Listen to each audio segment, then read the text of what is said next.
Not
because I suffer fast, not because I pray and fast.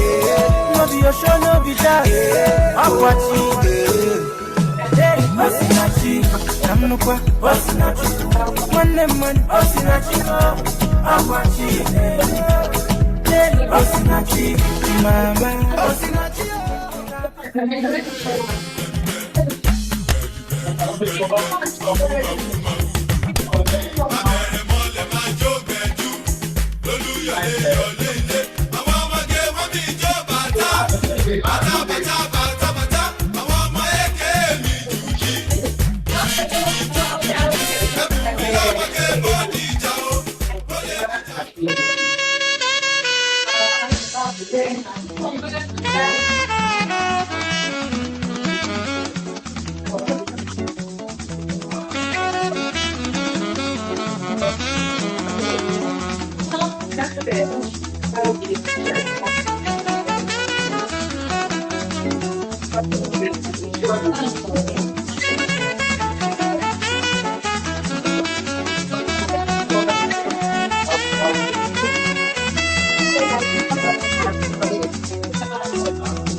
Not because I suffer fast, not because I pray and fast. No be your show, no be that. I'm watching. Hey, Osinachi, I'm no qua, Osinachi. One man, Osinachi, I'm watching. Hey, Osinachi, mama, Osinachi.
Wọ́n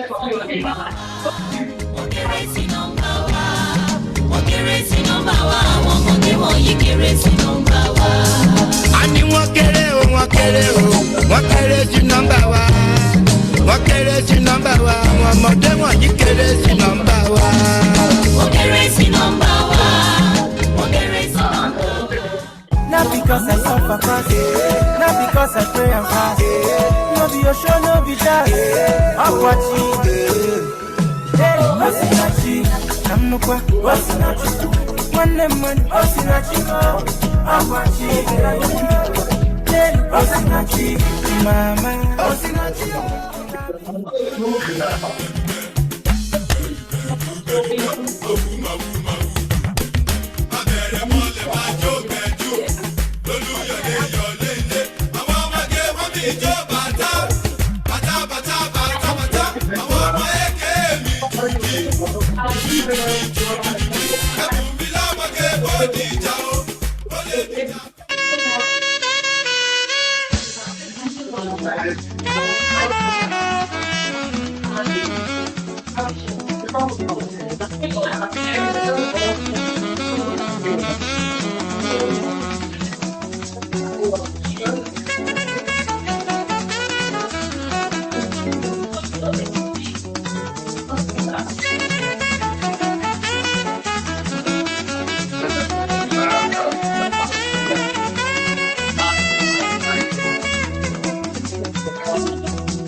Wọ́n kéré sí nọ́mbà wa. Wọ́n kéré sí nọ́mbà wa. Àwọn ọmọdé wọ̀nyí kéré sí nọ́mbà wa. A ní wọ́n kéré o, wọ́n kéré o, wọ́n kéré sí nọ́mbà wa. Wọ́n kéré sí nọ́mbà wa. Àwọn ọmọdé wọ̀nyí kéré sí nọ́mbà wa. Wọ́n kéré sí nọ́mbà wa. Wọ́n kéré sí nọ́mbà wa. Not because I suffer fast, not because I pray and fast. No be your show, no be that. I'm watching.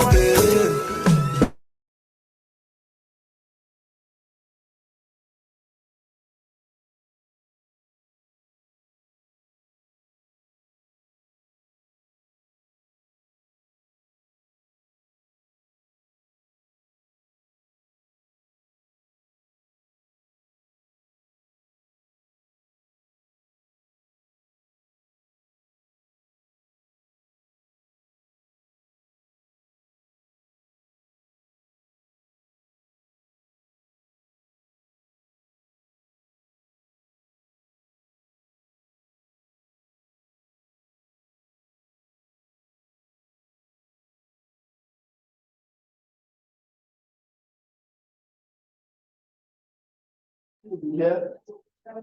And I'm supposed to be doing this with my good friend, Chloe. She is from the London School of Economics. I didn't say. I'm from the University of Wisconsin-Madison. I do structural science, medicine, and technology. And just a little bit about how we feel about the conference in 2 minutes. In addition to wanting to continue the panel that I did last year, which is on what exactly is it, it's called Nigerian Medical Institute. We are trying to, the conversation about this panel started in Ibadan, right?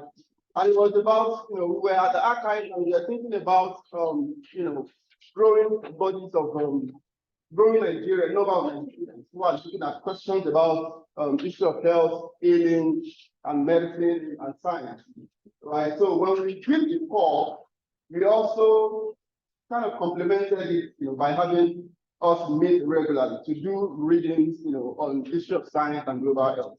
And we already have a growing community. The idea is that after this panel, we should be able to build a community where we can sort of people start, the journal of history of medicine in Nigeria, for example. It's not even existing, right? So we want us to see this as a sort of community, beyond just this panel. And so we started this conversation earlier, right? We started with wonderful panels, that try to look at questions around medical pluralism, African, knowledge systems, and how it was incorporated in colonial medicine and the rest of it. So the idea is to continue this conversation. We have some questions that people might still be able to answer that is brought over from the first session. So today I'm just going to quickly introduce our speakers.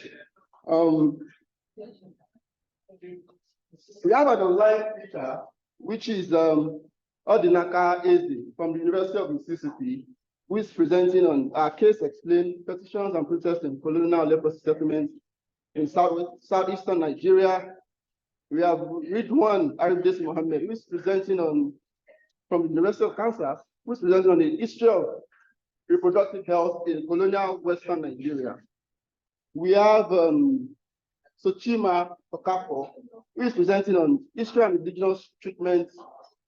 Sorry, the patent medicine vendor in Equilobia, Equilobia, southeastern Nigeria. And we have Dr.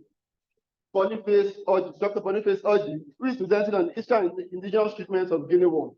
And finally, we have Dr. Anja Werner, who is presenting on hearing loss in Lagos, Western missionaries, and the care for the deaf in the wake of decolonization. So we have 15 minutes, we have to try to stick to time. In the absence of our first speaker, Odinaka, who's supposed to be presenting online, we can have Ridwan Mohammed start us off. Okay, I'm sweating. There used to be a scene. Just now. Okay. So we can go with the next. Okay. So while we wait for Ridwan's slide, we can go with Sochima if you're ready for us. Thank you.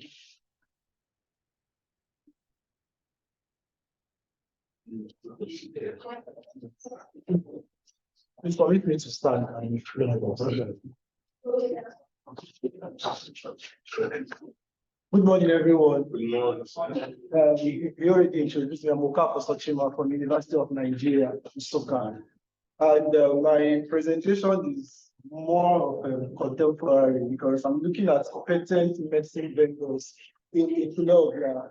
Equilobia is the southeastern part of Nigeria. So one might ask, why Equilobia or why patent medicine vendors? Who are patent medicine vendors? Patent medicine vendors, these are individuals or group of people that are licensed by Pharmaceutical Council of Nigeria to administer OTC drugs, which we also know as over-the-counter medicines or over-the-counter drugs, to people in rural and urban centers, particularly or more specifically in rural areas because of the unavailability of hospitals in these rural areas. So these patent medicine vendors are to serve as a healthcare delivery system to these people in the rural area. So, but my research on my paper is looking at the practices of these patent medicine vendors. At what level or at what limit can they operate? And how has the government been able to ensure that these patent medicine vendors are not operating outside their stipulated power. So the patent medicine vendors in Equilobia, growing up, I was meant to understand that, or my mom made me to understand that these people, the layman calls them chemists. You say, go to the chemist and mix drug. So I was meant to understand that these patent medicine vendors or chemists, that they are quacks, they are illegal, they hide from the government or they hide from NDLEA. But growing up and, because of my curiosity in finding out what's really going on, I began to read books. And when I was studying in my final year, the courses my undergraduate courses, History of Science and Technology, I realized that these patent medicine vendors are not really illegal, but these are people who, quote unquote, do not have a qualified health certificate or who did not pass through health institutions, but they become qualified to administer drugs to people after they have served as an apprentice to someone who is into the medicine. So, but the issue this day, or in Equilobia, why I chose Equilobia, because we have a widespread of these medicine vendors who now engage in so many illegal practices, selling drugs that are not supposed to be administered in the rural area. That is, they are not supposed to be doing that. They now perform clinical activities. They now perform clinical practices such as child delivery. Because in Equilobia today, we have some of them who now have inside the chemist, they now have a room where they now deliver, offer maternal health care. And most of them also now administer injections, abortion pills, hard drugs like tramadol.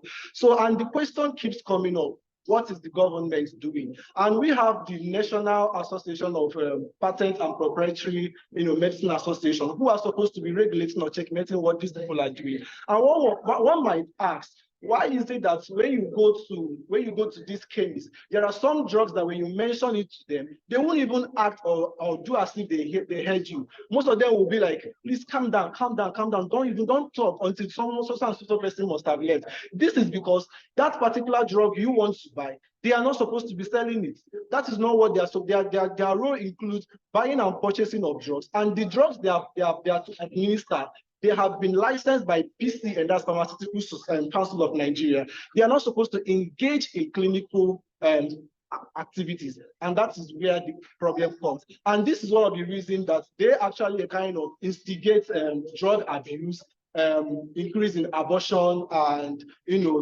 mortality, if you can say. So, and I chose Equilobia because hardly would you go to Equilobia now and in a plaza, you will not see more than 5 of them in a plaza selling drugs. I'm not looking at it to say that they are negative entirely, but I'm looking at what limit are they supposed to be operating. Yes, in most remote villages, we do not have qualified or standard hospitals. And this is the vacuum these patent medicine vendors are to fill.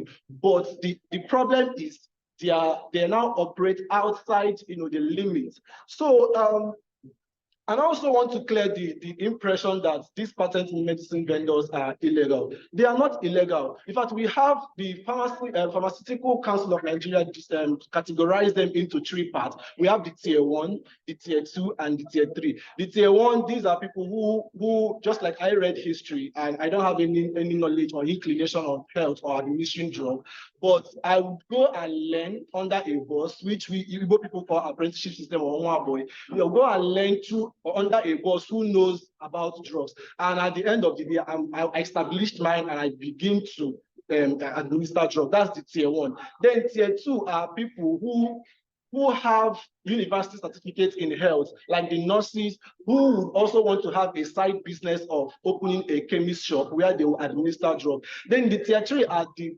professionally trained pharmacists of health technologists who actually went through university, acquired the certificate, and they are licensed to operate. So in a nutshell, what is the recommendation? What should we do to curtail mortality? And what method has the government put in place to make sure that these patent medicine vendors, because most of them, of course, when you go in at the end of this section, I expect you henceforth, when you go into those chemist shops, try and see if they have a certificate. Most of them who are qualified or who are legal, who operate under legal tendencies, you will have their certificates at the entrance of the chemist shop, because that's the only way you know that, yes, these people, this particular person is licensed. And the ones who are not licensed, when you go to their shop, just by the mentioning of the drugs you want, like abortion pills, most people, I have had a case where my sister was sent by someone to go and buy abortion pills, and she doesn't know the name of the drug and the implication of the name. So when she got to the chemist, she stood outside and she was shouting the name of the drug. She didn't know it was an abortion pill. Someone sent her to go and buy. So she was shouting it, do you have this? And the chemist inside did not even react or respond to what she was saying. So at the end of the day, when it got to that point, she felt embarrassed and she was asking the lady, why have you chosen to keep quiet on me? I've been asking you. And the girl said, do you actually know what you want to buy? Are you buying it for your personal consumption or someone sent you? And my sister said, someone sent me. So it was the chemist educated her on what the medicine is actually all about. And she went home very angry, and I think she almost confronted the girl that sent her. So the positive impact of these medicine vendors is that in most remote villages, we don't have, even in the cities where we have hospitals, we don't have adequate health technologies, healthcare systems. So how much more in the remote villages where we don't even have hospitals. So these patent medicine vendors or chemists fill those vacuums.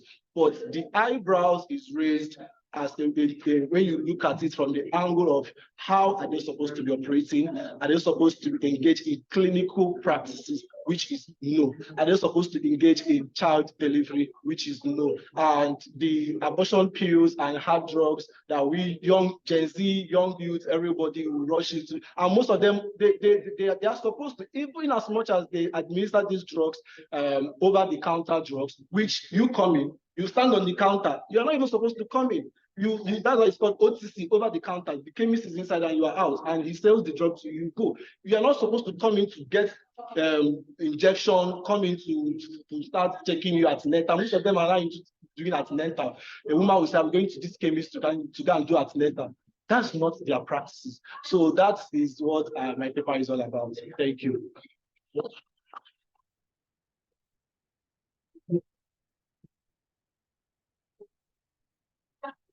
Okay, thank you, Sochima. Can you hear me?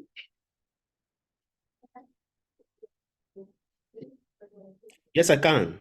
Can you go ahead and do you have a presentation? Because it's probably too late for that now. You joined us a bit late. But if you can start your presentation, that would be great. Okay. Can I? Let me see if I can share my screen.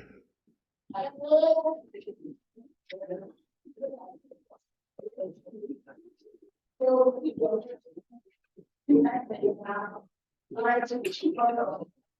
right. Can you all hear me? Yes, you can. All right. Good morning from here. My name is Odinaka Kingsley Eze, and I'm currently an MS student at the University of Mississippi. And today I'll be presenting on a topic, health is local, the sociocultural approach to leprosy, colonial leprosy crusade in southeastern Nigeria, 1927 to 1960. I know that my title has changed. That is because as I continue to do this research, the title has also evolved. So in this research, I'm particularly interested in using letters of petitions in colonial Nigeria to understand how the indigenous people of southeastern Nigeria or southeastern Nigerians participated in the crusade against leprosy disease in southeastern Nigeria during the colonial period from 1927 to 1960, because in southeastern Nigeria, the colonial authorities recorded the highest incidence of leprosy unlike any other place in Nigeria. And by 1930s, we had about 4 leprosy centers in southeastern Nigeria alone.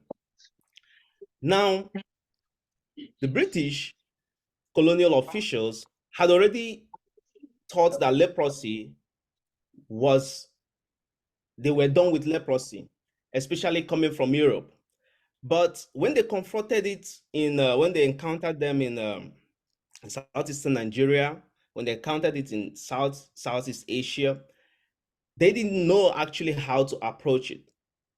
So in southeastern Nigerian context, they discovered that majority of the people in southeastern Nigeria actually isolated leprosy patients, although the ostracization was cruel. But unlike other places in the world where segregation attracted backlash, they saw segregation as a potent policy because the people were already used to it. So they adopted a policy of prevention. They adopted the policy of prevention because for the most part of colonial period, leprosy didn't have any cure. Right. Now, as they adopted the policy, they were reliant on the cooperation of the indigenous people for this policy to work. And while they relied on them, they also wanted to shift the burden of therapeutic process on the indigenous people, and then in the new society that they were instituting in the leprosy centers. So these were the dynamics. Now, with the petition that I'm using, I was able to find out that because this policy originated from their research about how the southeastern Nigerians confronted leprosy disease in the pre-colonial period, the people did not resist so much. And there were these petitions, most of them were actually a form of cooperation. For instance, a society I found one community or a group of communities in Bendel division of Owerri province actually gathered themselves and wrote to the colonial government, petitioning them to come to their community and survey the incidence of leprosy. And they found out that the incidence of leprosy was actually high among them. And these people rallied around the resources to establish leprosy disease. For them, it was all about confronting a disease that was spreading at a very high rate at that point in time, which stood antithetical even to their pre-colonial conceptualization of the disease. For the colonial authorities, it all worked very good for them. It was all about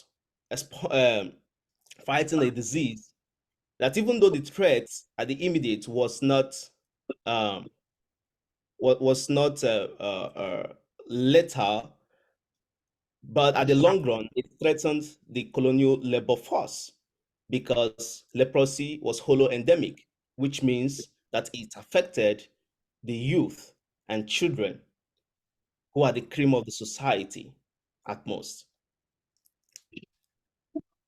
However, okay, so the prevention, so I argue that the preventive policy from 1920s to late 1940s, when there was no effective cure for leprosy, worked out because it relied on the people, and the people actually determined the outcome of this policy. There were several examples. In Abakaliki, for instance, in Abakaliki districts of southeastern Nigeria, the same scenario played out. But at this time, what played out was that indigenous people understood the social costs of the illness, right? As Freeman will argue that in instituting some projects in Africa, that the colonial authorities indirectly transferred the burden of disease on the poor And this burden is not actually always accounted for in the narrow projects being imagined, especially, for instance, the establishment of dams, the establishment of large agricultural farms, and the clearing of the environment helped to spread some diseases like sleeping sickness in East Africa, and also malaria in Central Africa and West Africa. So, or the heart diseases that mine workers in South Africa were bedeviled with after they had worked in audacious conditions in mines.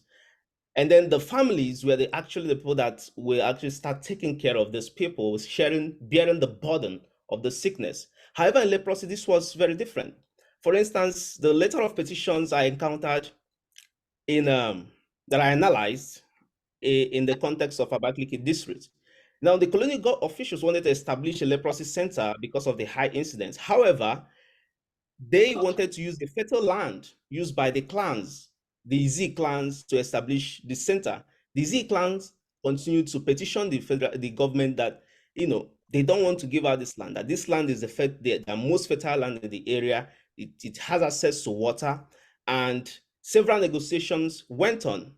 At the end of the day, they agreed to give the boundaries of the land instead of the main land for this project, and also accepted to send their sick ones in the colony when it was completed. So they were trying to deflate the burden, because giving up their arable land could mean famine. It could also mean lack of access to their water resources. So the archive treats this as resistance, but the more I analyze them, the more I see that they are not actually resistance. Rather, they are actually in line with the colonial policy, which was not entirely new, which the people were conversant with. So these are my main argument. However, so in 1948, when John Lowe discovered or first deployed or administered the sulfone treatment, which now became effective in treating leprosy, the attitude of colonial governments began to change. Now they had an effective cure. They didn't actually need the people. They thought that they didn't actually need the people for this for the effectiveness of this new drug. But it turned out that the people, having contributed financially and materially to the establishment of leprosy centers, wanted these centers to bear the burden of this new therapeutic process instead of transferring it to them. So at every point in time, even with is my time up? Yeah, but we still have 3 minutes. Okay, so at every point in time, even with the effective therapy, they wanted these societies to stay apart, because even the institutionalization of segregation among them reinforced the idea that leprosy sufferers were not meant to be in their midst.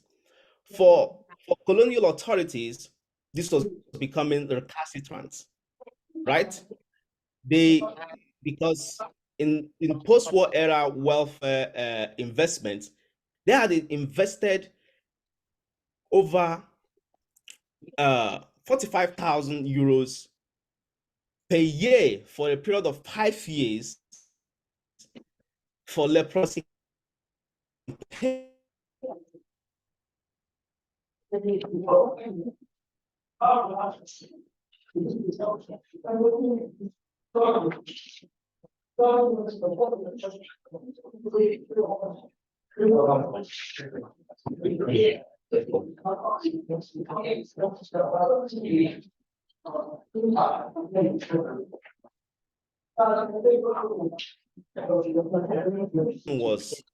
was mad this process, and then the letters of petitions that I analyzed at this point in time shows that the people were trying to or grappling with understanding what was actually going on, to understand this transition in policy and not actually to oppose the entire policy as the Colonial Archive may suggest. So these are my main arguments in this this research, overall arguing that missionaries and international organizations were not entirely responsible for the fight against leprosy in colonial southeastern Nigeria.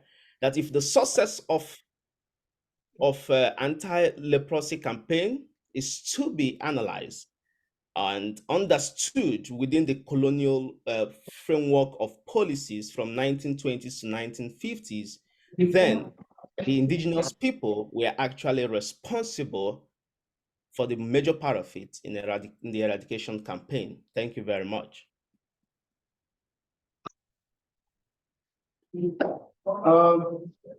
Thank you very much. Thank you, Kingsley. So we can go to the next presenter now, Ridwan.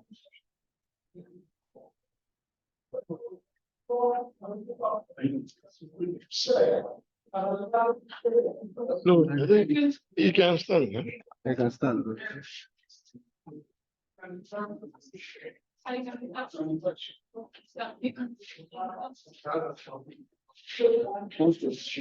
Yes.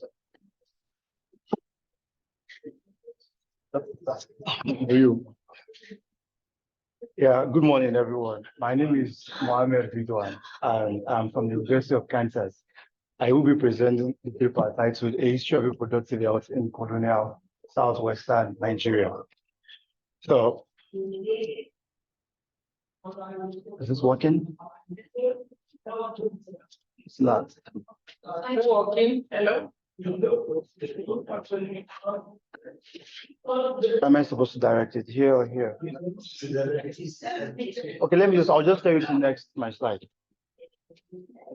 Okay, so while I allow the audience to go through my outline, I would like to share why one of the reasons I'm interested in reproductive health, especially this particular topic. It boils down to some of the evidences I saw while working at the archive, especially the International Planned Parenthood Archive, where I figured out that the more money being spent on reproductive health in Africa, the increasing the challenges, especially in numbers of reproductive health in Nigeria. And you began to think about why does this ironical stance happen? However, having interrogated some historical works of Randolph Packard, which also explains that most times when policies are being made with regards to health policy, there are freestanding policies that doesn't connect with the social, cultural, and spiritual understanding of ailments and diseases, which reproductive health challenges is also part of them. Next slide, please. No, go back. Yeah, with this paper, I am arguing that the post-colonial Nigerian state still uses colonial frameworks to solve Nigeria's reproductive health challenges, owing to the psychological and neo-colonial therapeutic thought that only Western medical therapy can offer solutions to African health challenges. Next slide. Yeah, speaking to the state of historiography, it is very difficult to find a historical monograph that is dedicated to reproductive health until recently, which you sent to me while I was writing this paper. But then before then, it is very difficult to find a historical work that's dedicated to reproductive health. And this boils down to a couple of factors, which is the nature of reproductive health, sex, and sexuality in Africa, which is often seen as an issue that is not supposed to be discussed in the open. And a couple of historical works that I found were pockets of work that talked about the development of maternity homes rather than infusing the social, cultural, and the political economy of reproductive health in understanding what were the changes and continuities with regards to reproductive health in southwestern Nigeria. Next slide. No, okay, yeah, please. So very recently, especially on the 6th of April 2023, a bill was passed the second reading in the Nigerian Senate that Nigerian medical practitioners who are trained here in Nigeria will not get their full license until they have practiced in Nigeria for 5 years. Policymakers with regards to health and reproductive health are at the crossroad of respecting the occupational mobility of these medical practitioners, and also, nipping in the bud challenges of reproductive health. Let me next slide. Yeah, prior to, okay, so still speaking about the challenges of brain drain and in the biomedical health sector in Nigeria. Despite decades of investment in biomedical health practices in Nigeria, the World Health Organization in 2019 reported that Nigeria has 3.6 medical doctors to 10,000 people, that's in 2019, and 1.5 midwives to 1,000 people, which is very low to the recommendation of the World Health Organization, which recommends 25 medical practitioners to 10,000 people. These figures in Nigeria would nosedive since the 2020 owing to COVID-19 pandemic, which overstretched the health infrastructures of nations across geopolitical lines. Let me next slide. Yeah. However, before the pandemic, these reproductive health challenges has always exist.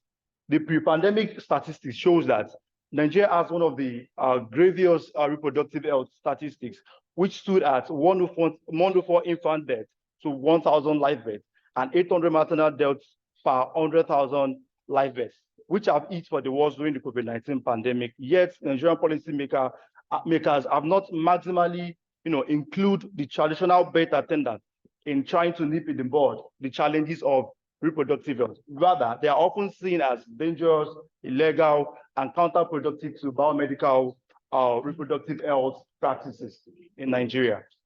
Next one slide. Yeah, the picture showing right here is the picture of some traditional birth attendants in 2018 who were made to attend a Lagos State program by the Lagos State Ministry of Health, whereby they are being taught on issues of child delivery procedure, placenta management, birthing of infants, and lectures on how to prevent mother-to-child diseases. However, speaking to one of the attendees of this program by name of Mr. Barua, who explained that while they were going through this process, firstly, they were forced to buy medical kits, which they had already had before, and also that they were taught a lot of things that they have known before, and as such, they were not even allowed to share their wealth of experience that they have gathered while practicing for decades on the job. Now, for him, he thinks this program was only for them to have the traditional birth attendant inculcated in the Lagos bureaucracy, and also to be able to tax them. This situation represents a microcosm or a replica of how reproductive health has been in the colonial southwestern Nigeria.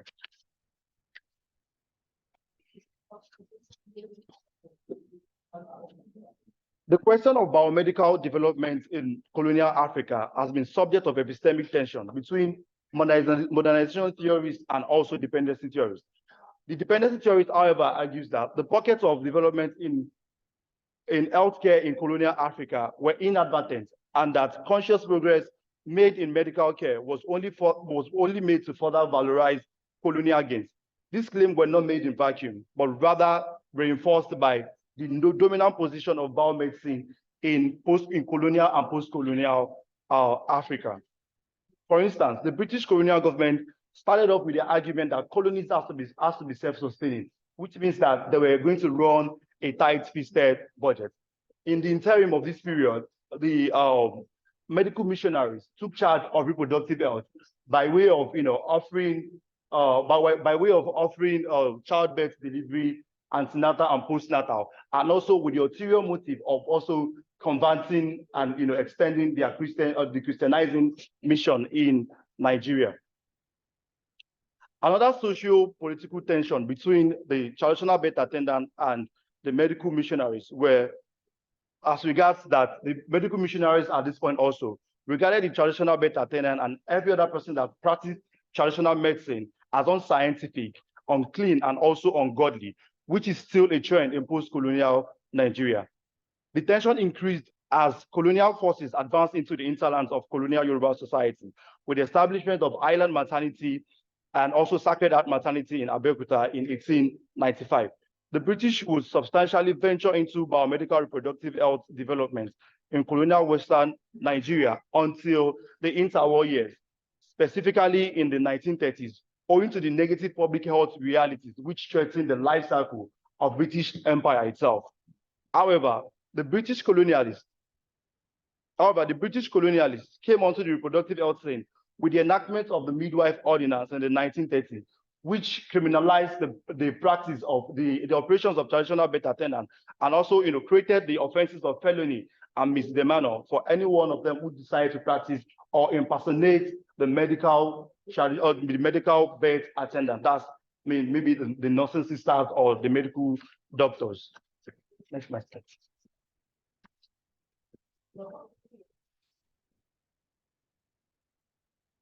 There were lots of contestation as to the Midwife Ordinance of the 1930s, which the colonial government argued, made different argument as to why they had to criminalize the operation of traditional birth attendant in Nigeria, and specifically in colonial Western Nigeria. Some of them are that the challenges of reproductive health has been growing because people have decided not to patronize the biomedical reproductive health procedures, and also that they have to seek familial permission before they can give some sensitive examination on pregnant women, and also that where traditional birth attendant operated had poor lighting, which had a negative effect on the babies, leading to some of the unfortunate reproductive statistics listed beside these wordings, and also that there were poor ventilation where these traditional birth attendants operated.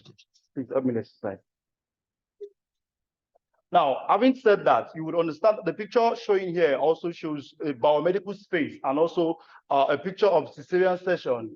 All right, a picture of cesarean section whereby it had gas lamp being used, which does not also offer enough illumination, and also with lots of people, which also does not offer lots of ventilation, which brings up the question of how biomedicine had always, arrogated, how biomedicine have always arrogated superiority over the traditional medicine. What the next slide? No, leave this one. Just go to the next one. No. Yeah, this one. So while all of that was also going on, it was important to also note that in the political economic scheming of reproductive health in colonial Western Nigeria, the British introduced caste charges to obstetric patients, which meant that women who are of middle class and lower class could not afford this, and also they were not used to being charged for reproductive health services, which meant that they couldn't go to the biomedical spaces for reproductive health care. And also the traditional birth attendants who had always filled in that gap are also being chased to the backwaters of reproductive health fields in colonial Western Nigeria. While this was going on, a couple of Nigerian women who belong to the upper class were able to still go to the biomedical reproductive health spaces, which increased the revenue of the British colonial government, while the challenges of reproductive health continued. Next slide.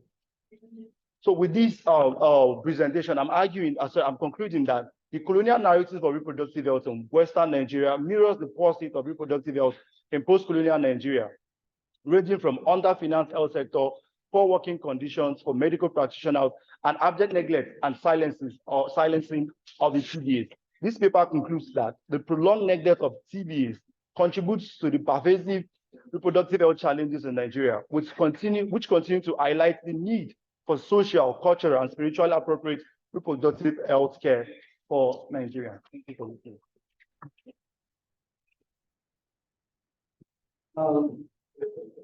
Thank you, everyone. So our next presenter is Dr. Onyebisoji. All right. Good morning, everyone. Good morning.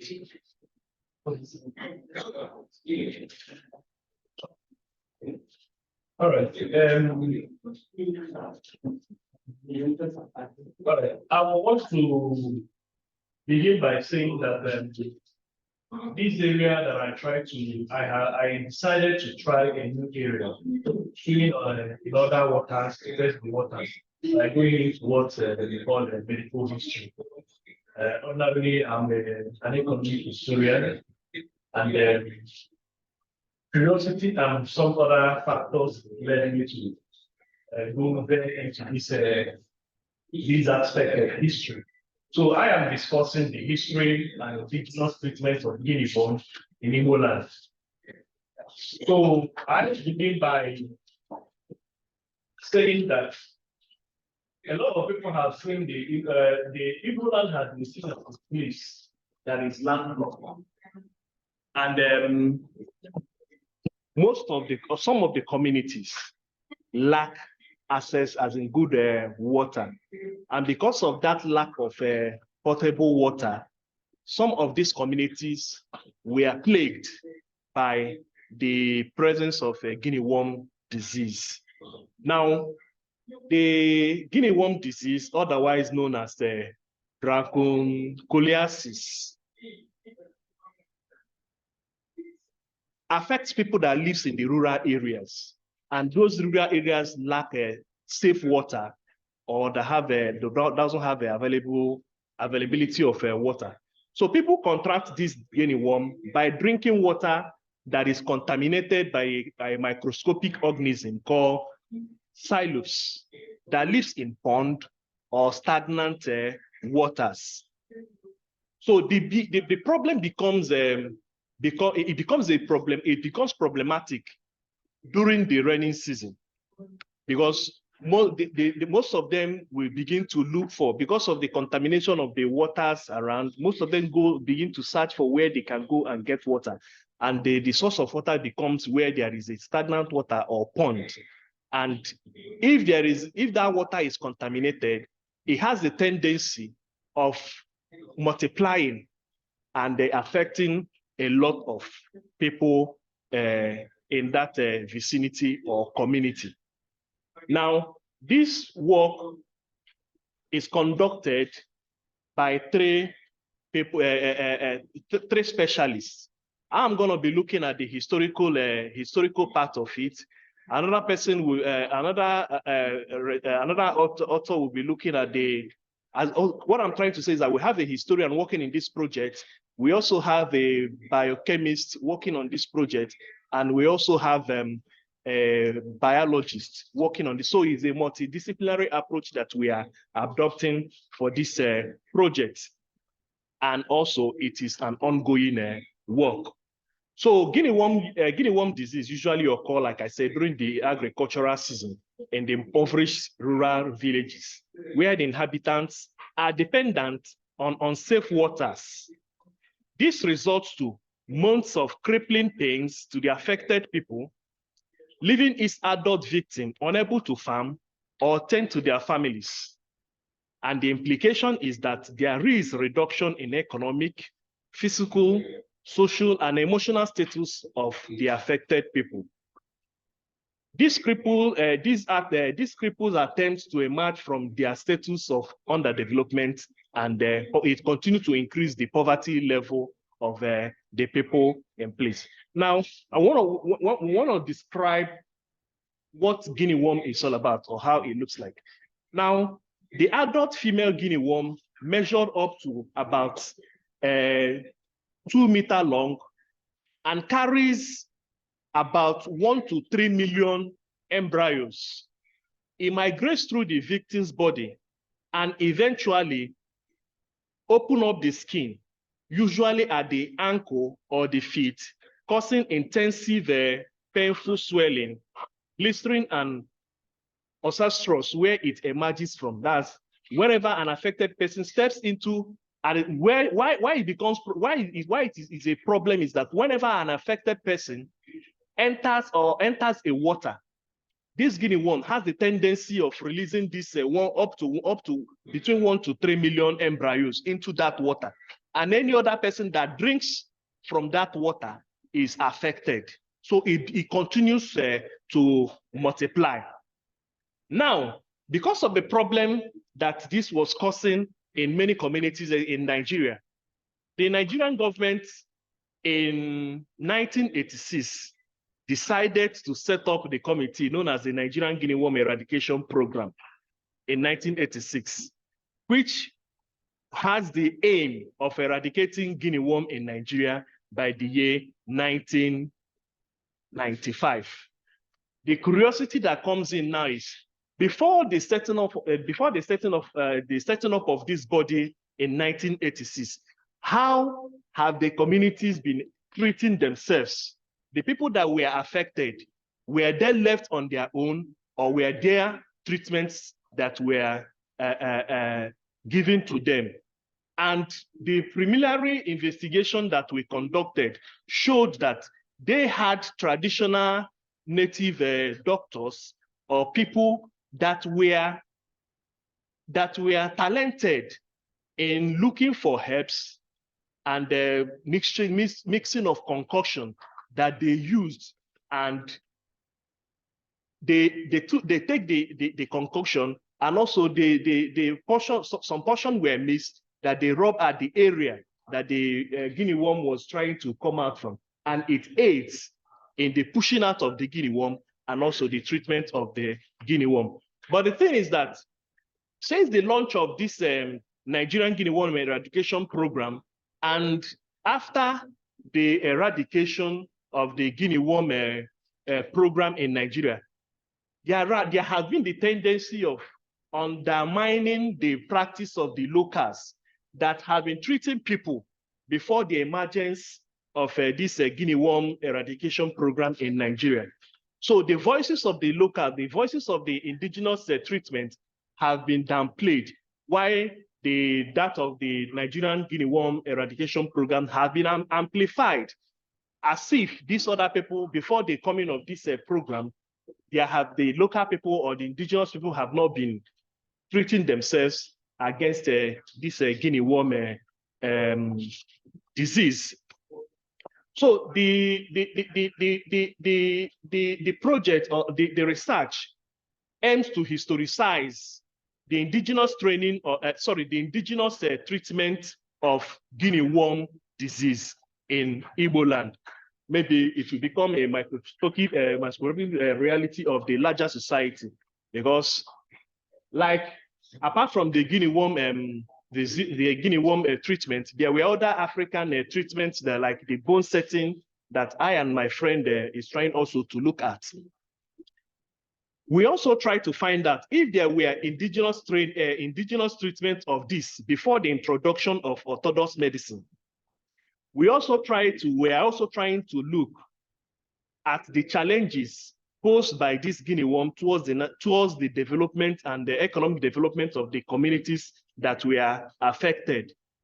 We are also trying to explore the roles of the native doctors or practitioners that treated people that were affected by this guinea worm disease. And we will want to also evaluate the indigenous herbs and the practices that were used for the treatment of this disease. And to also look at the achievements of the treatments to see if it is possible, to see if there is a way that this can be incorporated into the orthodox treatment of guinea worm.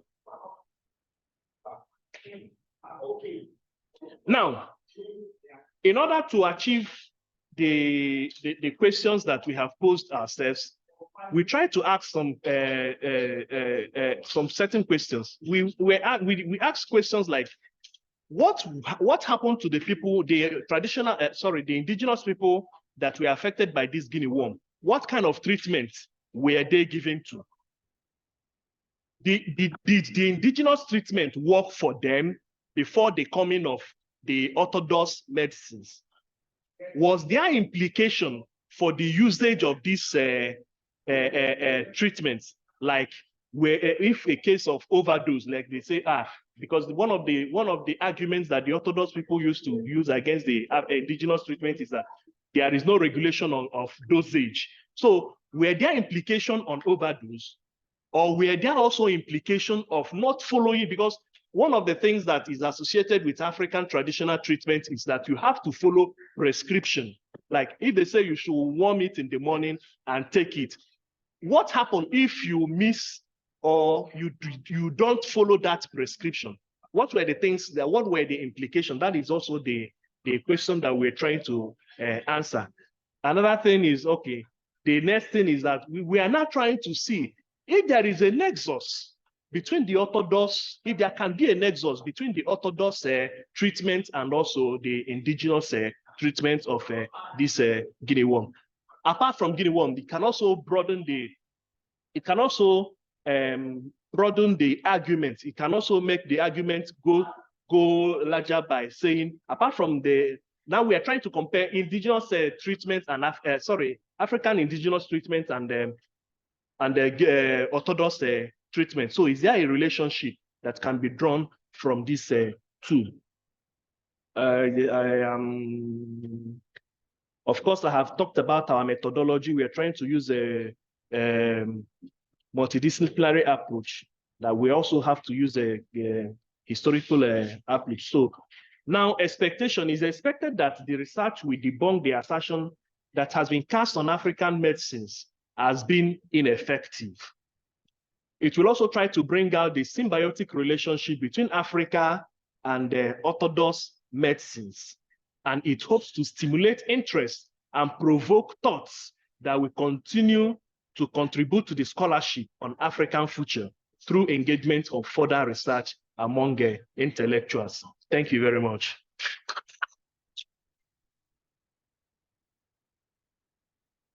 Hey, thank you very much for bringing this. So, first of all, I have to apologize to Dr. Anya. We were unable to make provisions, that you asked us to make, for people with deafness. So, and secondly, by no fault of yours, we also have to, try to round up your, presentation in like 10 minutes. I don't know if that's possible. So, thank you very much. You can start. Thank you. I hope you can hear me okay. Okay, I'm thrilled to be here, and if the sound breaks, please interrupt me. I'll switch off the camera. That might work better. I have prepared my presentation in 4 pages, so this should work. I'll start. In 1958, the Reverend Blaxell pointed out that Nigeria had a total population of 33 million people, but I quote, "as far as I could ascertain, in all that vast country and population, there's only one class for deaf children," although the superintendent of a leper settlement in the East did ask me what he could do for some deaf lepers. This class was run by a Mr. Adenusi in Lagos, where it was part of the Yaba Methodist School. The Methodist mission was hoping soon to be able to send Mr. Adenusi to Manchester University in England for further training.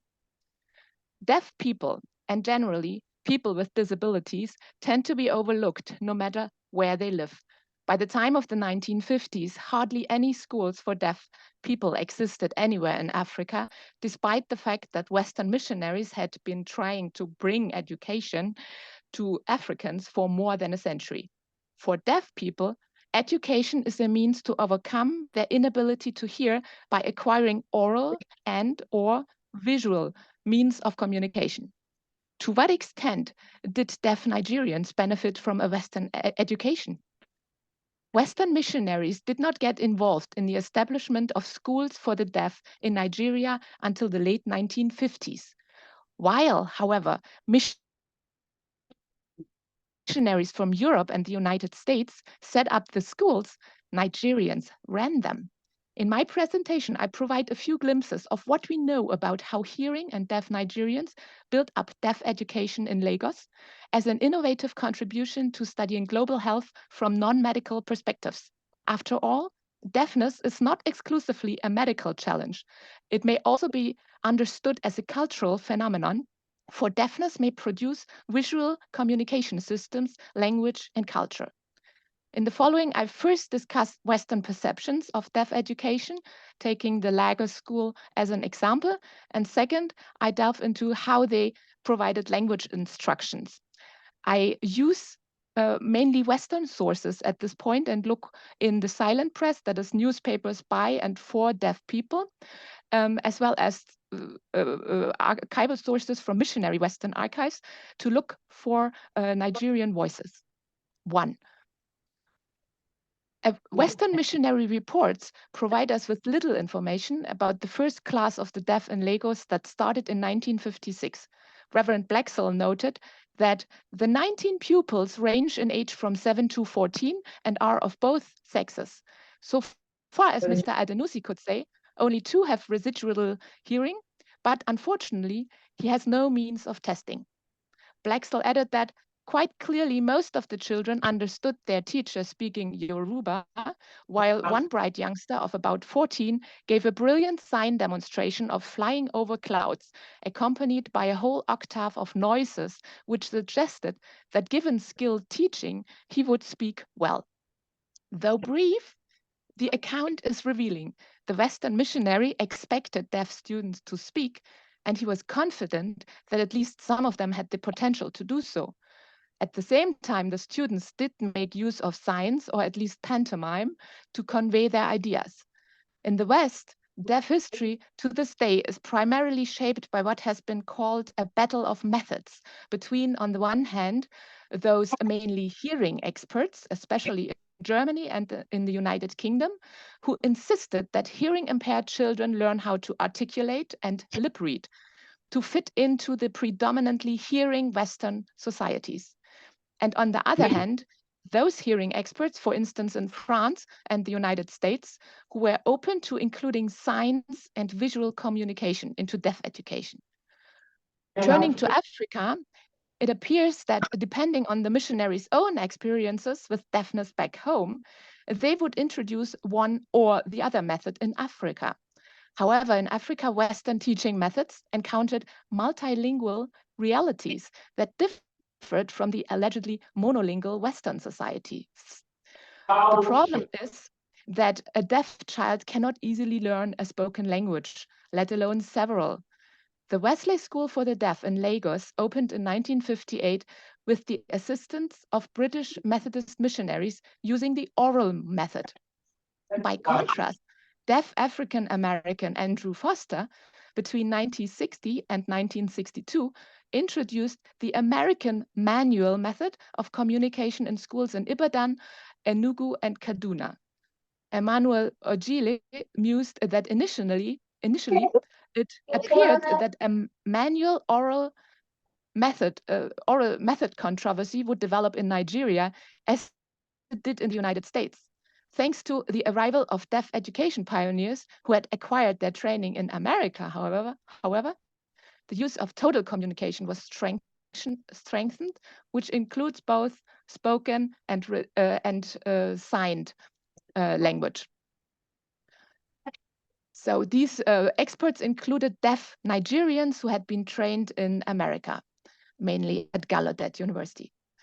There are several problems, however, with this projecting Western struggles over methodology onto Nigeria. For instance, Andrew Foster could not have introduced American Sign Language to Nigeria in 1960 because it was not yet recognized as a language at that point in the Western world. It would take another 10 years for Western scholarship to acknowledge that on a larger scale that signed languages existed. In fact, we still lack solid historiography on deaf education in the Western world. There was much more discourse and diversity than what scholars have assumed thus far. I generally think that it would be wrong to explain the history of Nigerian deaf education from the perspectives of Western struggles over methodology. The main reason why I think so is that Nigerian activists in place have not yet been examined more closely for their contributions as independent agents. Instead, they were portrayed as reflecting the Western missionaries' intentions. A close look at the history of the Lagos School illustrates, however, that Nigerians played an active part in setting up schools for the deaf. One might even argue that Western missionaries merely assisted locals in setting up those schools. which brings me to my second example and part. The Wesley School for the Deaf in Lagos may be traced back to the year 1956, when an association of persons known as the Friends of the Deaf gathered and engaged deaf children in purposeful play and activities in Lagos in Western Nigeria. This appears to be what the aforementioned Reverend Blaxell perceived to be the first class for deaf students. 2 years later, these children formed the pioneer body of students for the first known formal education institution in Nigeria, the Wesley School. Blaxell observed that the teacher, Mr. Adenusi, had acquired a sound working knowledge of how to teach lip reading, purely from the study of books and from pictures he has obtained. Blaxell told the students with the aid of a wall map about his journey by air from Johannesburg to Lagos, my remarks being interpreted into Yoruba by Mr. Adenusi. According to a brief online history of the Wesley School from 2012, the group of well-meaning people that gathered in Lagos in 1956 was led by renowned social worker Mrs. Alison Izzet and comprised at least several more individuals. The names suggest that most of them might have been Nigerians, including a few Western missionaries. Mrs. R.A. Edegobi served as the coordinating teacher, and the school was initially and temporarily located at the palace of Oba Adeniji. In 1962, the federal government of Nigeria built present premises with boarding facilities, and named it the Federal School for the Deaf. The school had then 30 students. Mrs. Adegobi became the school's first principal. She had been trained at the University of Manchester in Great Britain. In 1967, responsibility for the school was transferred to the newly created state of Lagos and renamed in honor of Charles Wesley, the founder of the Methodist Mission, whose invaluable contributions had helped develop the school. The Wesley School for the Deaf now grew considerably, which is why it was turned into 2 separate primary schools in 1980 that exist to this day.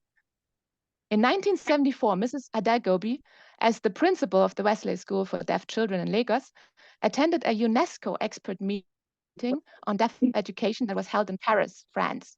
She was elected one of the conference's 2 deputy chairpersons. Adegobi gave a talk about curricula and methods in education of the deaf in Nigeria. She explained in her talk that the present Society for the Care of the Deaf was affiliated with the Commonwealth Society for the Care of the Deaf and received support from the federal government. Between 1958 and 1961, 5 certified teachers had the opportunity of training at Manchester University to study education for the deaf, which ended the trial and error method and made way for the introduction of the oral method. UNESCO provided funding for the school in 1962. Adegobi also listed other missionaries, such as Andrew Foster, who had opened schools in other parts of Nigeria. 2 minutes, please. Yeah, I'm almost at the end.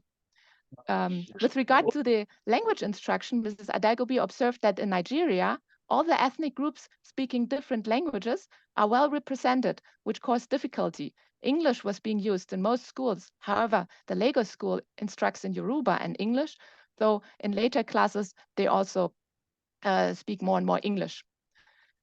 I perceive of Mrs. Adegobi as a pragmatic teacher and leader. She might have stood in an oral tradition because that is what they taught at Manchester University, and that is what Western missionaries obviously expected. But I don't know yet enough about Nigerian culture to be sure of what local expectations might have been. But at least some locals certainly were obviously open to the idea of educating deaf Nigerian children. And Mrs. Adegobi appears to have been open to pragmatic alternatives as long as the children got an education. Nigerian protagonists quickly took a leading role in African deaf education. For instance, the University of Ibadan hosted an international conference on the rehabilitation of the deaf for African experts in late December of 1965. 46 persons from 11 countries attended the event, both deaf leaders and teachers of the deaf. There was also a visitor from Germany who was an important figure in the World Federation of the Deaf, an international organization that looks after the needs for the deaf and closely works with UNESCO. And he wrote a report about the conference that took place in Lagos and in Ibadan in 1965. Let me conclude. My research thus far is still very much at the beginning, but it suggests that Western missionaries needed significant local support in setting up schools for the deaf. In fact, the Lagos School was a local initiative that could be carried out thanks to the assistance of Methodist missionaries. Leadership positions were filled with Nigerians who sooner or later received an education in the Western world, mainly in the United Kingdom with regard to the Lagos School, and other schools they sent the teachers to America, in Ibadan, for example. But that does not mean that these people got westernized. It simply means that they had the advantage of obtaining foreign knowledge on which they could draw back home. The establishment of schools for the deaf in Nigeria may not be understood properly unless we developed a closer understanding of who the Nigerian students and teachers were, and in which ways they interacted with the Western missionaries. I'm very open to discuss that and get more ideas and input and feedback from you. Thank you very much.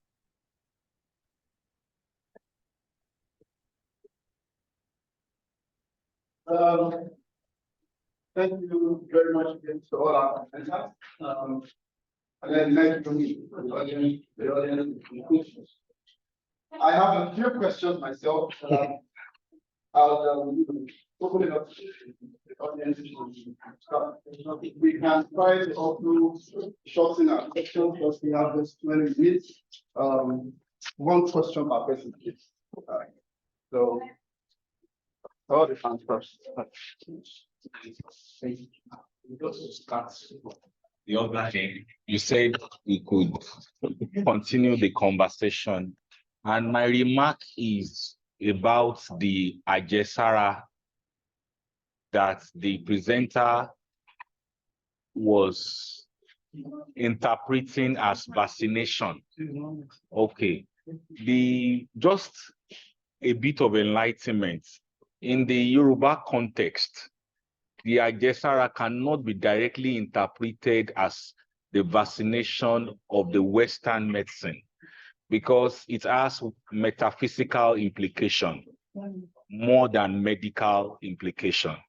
The second thing I want to actually discuss is about the history of reproductive health in the colonial Western Nigeria, presented by Mr. Ridwan Aribidesi Muhammad. I want to observe that the presentation did more of comparison of what was obtainable during that colonial and the present time. That means it wasn't back to the colonial period alone. And the dimension of reproductive health that was emphasized was delivery, birth delivery.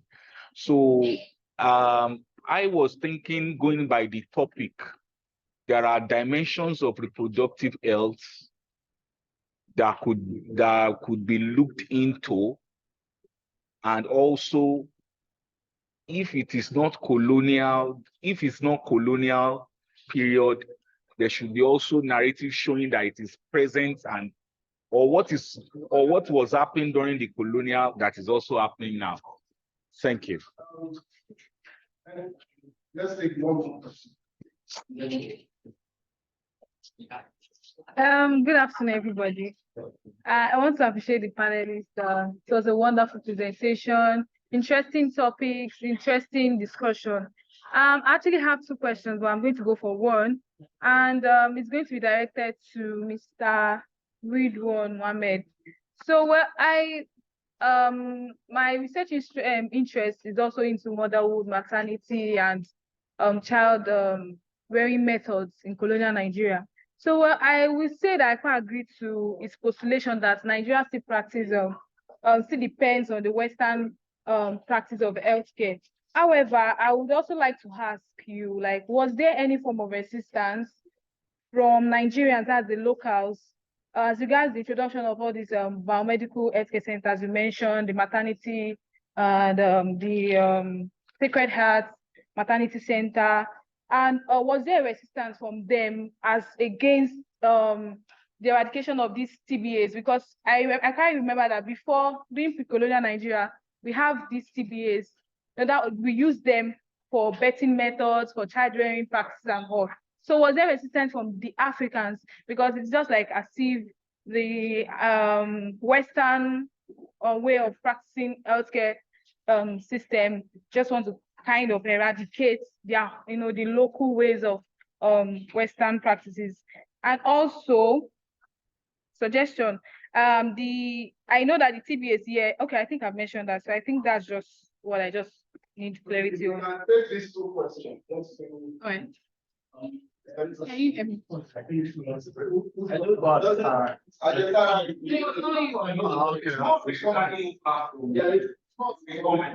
okay. I'm just going to be sure.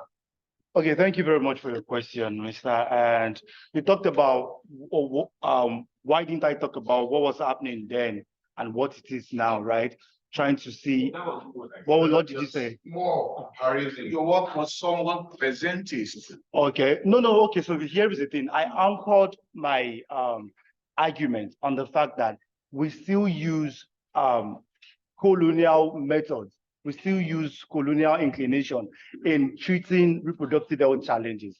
As such, I have to bring what the present situation is in the post-colonial situation and refer it back to what it looked like in the colonial period by sharing the experience of Mr. Barua that I said that in the program that the Lagos State government organized to bring the TBAs into biomedical reproductive health spaces, they were not allowed to even share their own experiences. They were forced to buy delivery kits and also had to purchase or pay for the certificate which they needed to start operating. These were some of the silencing parts that I was also talking about in the colonial period. I used that to offer a microcosm in understanding what it was and what it is right now. And one of the central objectives of the presentation itself is to see if there is a change or it has continued. And in the end, I talked about the fact that the challenges continued. And that's why I had a couple of contemporary issues on reproductive health, just so I can use it to anchor the colonial history of reproductive health in Western Nigeria. Thank you. Just to comment that the idea of innovation traces its continuity. So, comment about the presentist and is part of what the second question. The second question. Yeah, the second question. So your question, you said, were there resistance? Yeah, of course there were resistance. There were passive resistance and there were also active resistance also in Ibadan. For instance, there were active resistance against the chief medical officer who had, made sure that traditional birth attendant did not operate, and there were evidences that showed that women and even men, helped in making their displeasure known as to the fact that the ways in which they practice reproductive health is also potent enough to, deliver babies and other aspects of reproductive health.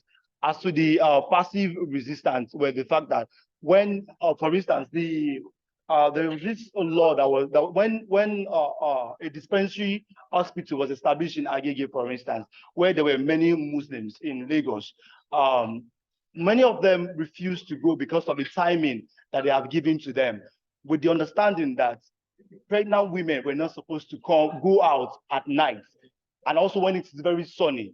So because they were short of staff, the dispensary officers comes from the island down to Agege, and it meant that they had to come in the evening, which is late already, which is dog treatment. They refused going, which also called for one of the reasons they say that there were irregular attendance, amongst other factors. Thanks so much. So my question is for Boniface and also to bring Ifeoma. I guess she left. There you are. Yeah. And then if I can have just a brief comment for Ridwan. Boniface, there's the Carter Center, WHO, launched a worldwide global eradication campaign against skinny worm in the 1980s. And Nigeria was declared free in 2013. So I wonder how the people of Ebola land interface with that. And one of the interesting things about that eradication campaign, which the WHO triumphs as a success, is that they use polio vaccinators as surveillance workers, which brings in your presentation, Ifeoma, because in 2020, Nigeria was declared free of polio. So I bring this up for thinking about how do these success stories touted by WHO, CDC, Carter Center complicate the kinds of stories that have been being told in these past sessions around resistance, around decolonization, and so forth. And it raises a question within medical history about how we think about epidemiological statistics. So Ridwan, in your presentation, there is a striking, when you look at that graph of maternal mortality, striking drop between that decline from 2001 to 2007 and then back up to 2014. What's happening in those periods in Nigeria? Let's take 1 minute. Okay, thank you for the opportunity. And I say a big thank you to all of the presenters. I'm going to be directing my suggestions to Mr. Ridwan Aribidesi. First, I would like to make a point of correction that the medical bill that was trying to limit Nigerian medical doctors from traveling outside of the country was not a passed bill. It wasn't a passed bill. I will refer you to the newspaper Punch. The Punch newspaper, you made mention while you were making your presentation that there was a bill that no, the bill didn't get to the second reading. And why I'm trying to correct that, because I know your thesis is being done in the diaspora, and I wouldn't want a misinformation, particularly from our end. So the bill didn't go through the second reading. It was at the first reading where Honorable Philip Agbese moved the motion for the adoption of that particular bill. And that bill was consecutively countered by Honorable Sada, saying that that particular motion is going to infringe on Nigerians' human rights, and therefore that bill was stepped down at the first reading. So it didn't even get to the second reading. Please go to Punch newspaper of the 15th / 2023. You have details. Then let's move on to what I have to say. That is just to call your attention. So I would like that I observed the comparison in your, what is it called, literature concerning reproductive health. I would just want you to go back a bit and look at what was in existence before the arrival of the colonial, what's it called, era. Make a comparison in the area of family planning, because I could remember vividly that there were some family planning methods in form of reproductive health, like the ring that happened to be the indigenous family planning method. There were the local bees that were laced with charm that some of our mothers used during those periods. Please try and dig into archival materials and try to make a comparison between the pre-colonial era of family planning and the colonial era. Those are my suggestions. Meet with you. This is a very interesting dimension. Don't forget that we online, so they can really address those people. Which one is the one minute? Okay, so let me start from that. Thing is, the word family planning itself was not in existence up until the 1930s. So to start talking about family planning as a concept in pre-colonial would be very, very outrageous. And what I just came from the archive just yesterday, and I can be very straightforward with you. There's nothing written in the archive I found yet that speaks to family planning. Max, hold on. Max, the thing I've seen is sexual hygiene, which does not directly speak to family planning. However, it does not erase the historicism of family planning being in existence with Africans and Nigeria before colonialism. And what I'm doing is colonial, and even it is southwestern Nigeria. It goes back to the pre-colonial period, whereby I talked about the medical missionaries. What the medical missionaries did was not just in colonial Nigeria. It started even from the pre-colonial Nigeria, because officially colonizing didn't start in Nigeria until 1900, but the missionary has been around, especially the medical and educational missionaries. So that is that. With Professor Greg Midman, that sharp decrease, honestly, up to now, I can't explain, because the question had come before when I presented this work in Kansas, and I pulled that graph from the World Health Organization website, and up to now, I'm still also trying to look for what caused that sharp decrease. Thank you so much for the observation.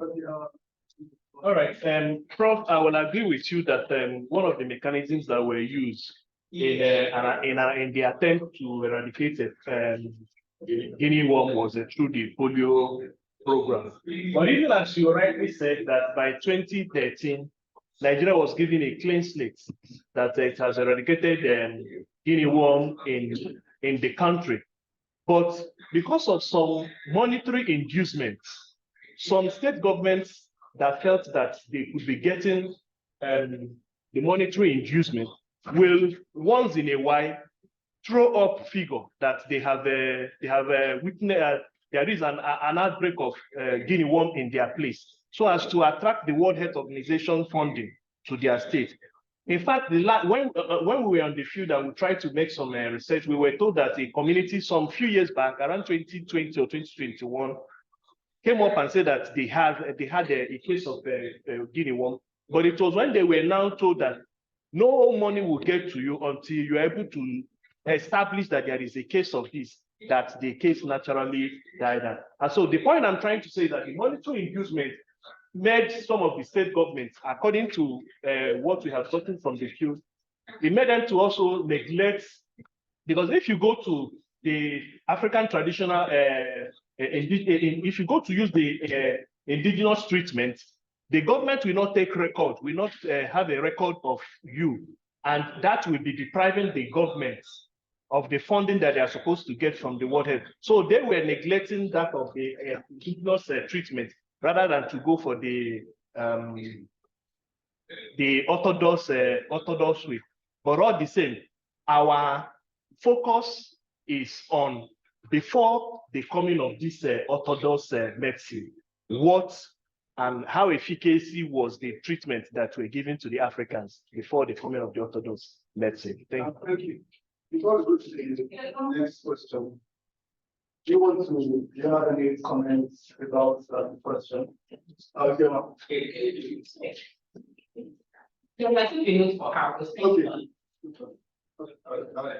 I have two, but I'll just take one, and it goes to Odinaka.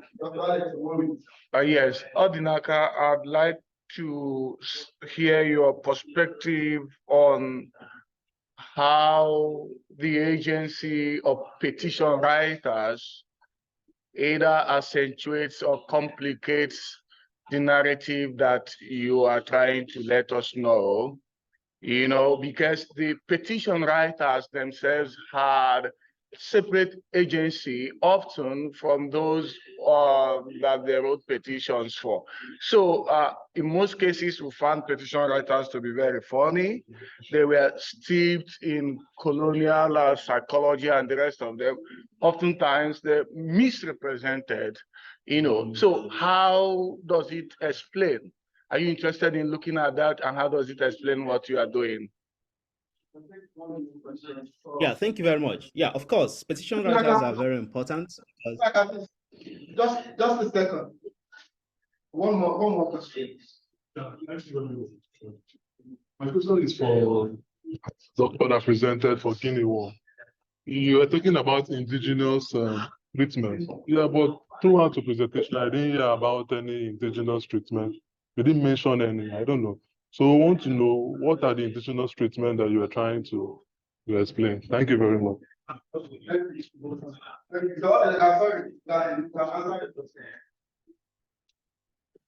Okay, thank you. So yeah, the agency of the petition writers are very important, of course, and they are all taken into consideration. in my analysis. And how I looked at the agency of the petition writers is also the approach I used to look at the negotiations, because these letters of petitions had several correspondences, right? So they will write, and then the colonial government and missionaries will reply to whatever they wrote. So what usually happened, what I discovered in most of these petitions, was that the people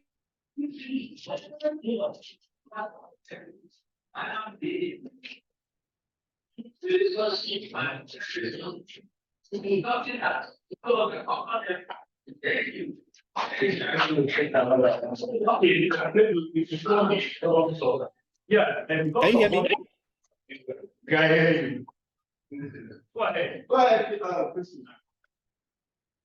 Okay, so their names are always included or attached.